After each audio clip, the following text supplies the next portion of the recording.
Hey gamers, welcome to another Around the Tabletop. I'm Brian from the Blue Hand Gamers. A quick rundown of this new format.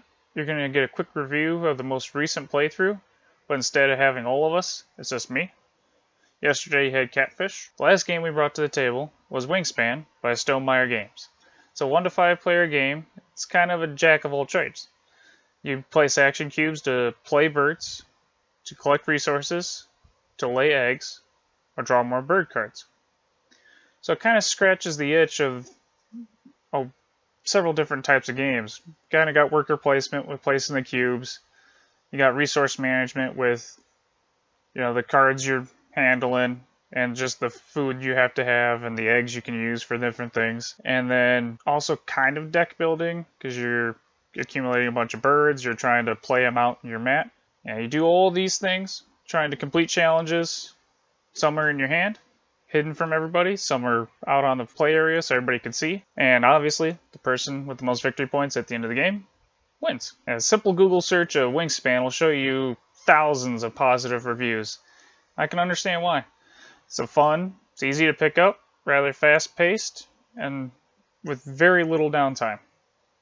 The head-to-head competition is rather minimal, so if that's something you're looking for, this might not be your game, but I'd still recommend trying it out, at the least. It's a lot of fun.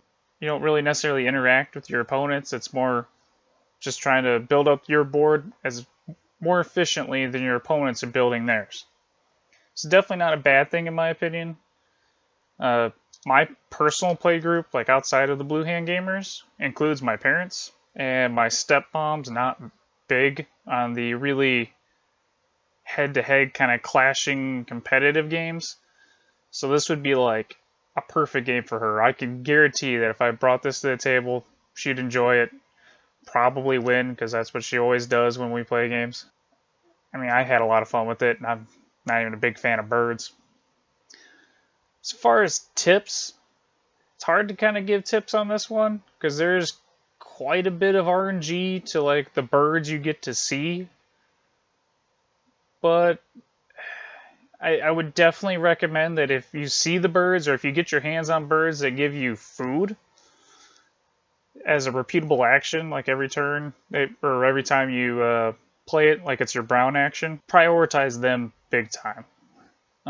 If you can't get them, fill out the forest region so that you can get the dice out of the bird feeder. But it's easier to get the free resources. I come from a TCG background. And the 3 best words in Magic the Gathering are draw a card. And I tend to do that in every game that I play. The more cards you see, the better chance you can have of getting what you want. Might be the best way to find the birds with food. And if not, at least see other ones with strong abilities that may help you out as far as winning the game. It's what I did in this playthrough. You have to go watch it to see how that went.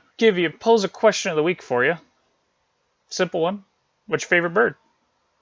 Or if you're like me, you're not a big fan of birds, just let me know your favorite animal. Leave your answer in the comments down below. Anyway, like I said, Wingspan, very fun, quick and easy game. Big thing for me is replayability, which I'd say this game has a ton of. The stack of cards for the amount of birds, it's huge.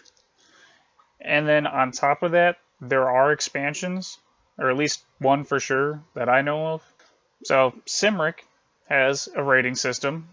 So I think maybe I'll have to make one up too. I think I'd give this one a solid 4 out of 5 eggs. Thanks for watching. Have a good day, and go play a game.